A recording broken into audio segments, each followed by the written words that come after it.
the space where we are recording, going to record the exact position of these little spheres, and that we get back as a digital data and can use it on our own skeleton. I admire your work. We made some screenshots at a very early stage where Hitman was having a gun behind his back, and that weren't really a feature in the game at that point. And then people really, were talking about it on the fan sites and all that, so we sort of just had to put that in, and we had no idea how to do that. My job is to basically play the correct animation on Hitman at the correct time, regarding just a simple example. If the user moves the hero forward, then I have to play on him the run forward or walk forward animation.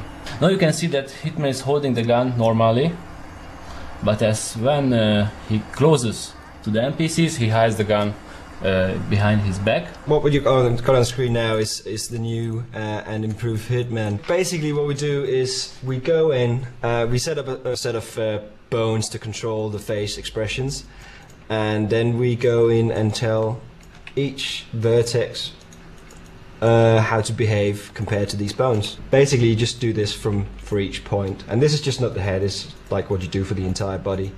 Basically we model the whole thing, then we do a really high-res version of the character as well. This is about 1.6 million polygons as compared to 3,000 in the entire character in game. So we take all this information and we put it into a texture map.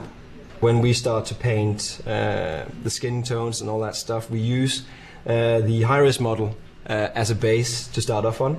But the actual normal mapping looks like this, and doesn't look too pretty really, but it creates a more smooth shape and puts in the small details, lots of wrinkles and stuff like that you wouldn't otherwise really see. You can paint them in, but they wouldn't respond to the lighting as this does. There you can really tell the difference between having normal maps and no normal maps. So it makes a lot of difference.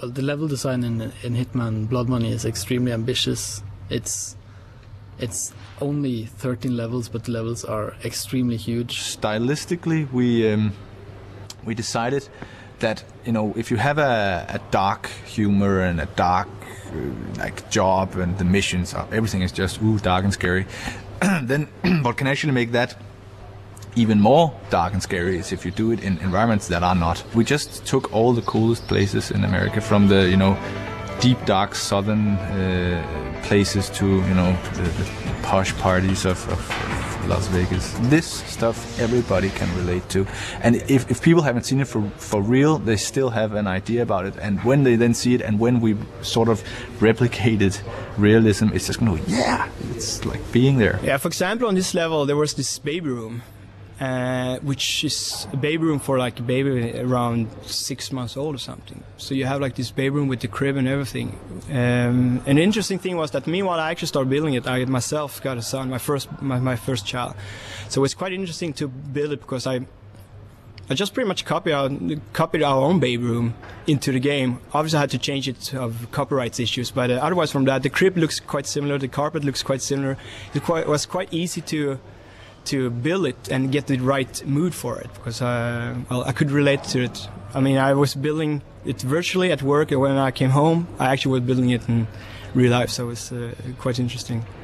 All the levels are based on real life locations, and either it's specific buildings or it's specific parts of a town that we sent teams out to research. The lighting is very important. And lighting goes hand in hand with the music and the score of it. Sound has more importance to me. I think it's half of the game.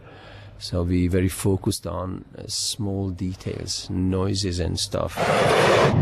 Well, most of them, they are a combination of sounds. I mean, when you hit the guy with a hammer from behind, that's actually a footstep sounds where you put your foot into mud.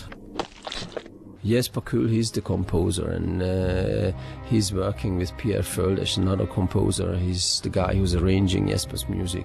And then we actually recording it with the Budapest Symphony Orchestra. And I have to say, this is probably one of the best orchestras you can have the pleasure to work with.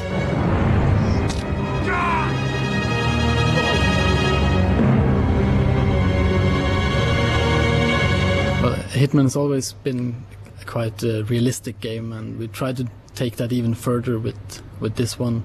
If you get into a firefight and there are civilians that feel cornered, if there are guns lying around, they'll pick it up and begin attacking Hitman as well.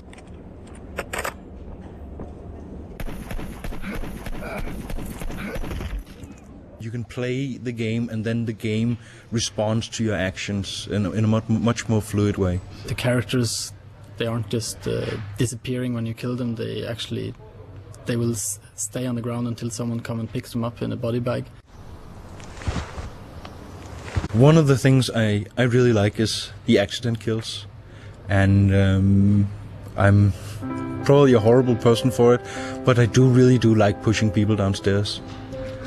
And if the game peaks now, that's exactly where you have to turn everything upside down. I have expectations towards the media, and specifically the Hitman franchise, to bring it to a point where you actually look at it and say, this is so close to an art form as you can get. We are just a bunch of kids playing around with computer games really here. We're having a really good time, but it's very, very tough work. Probably see how dark my eyes are. I've been working on Hitman for so long now.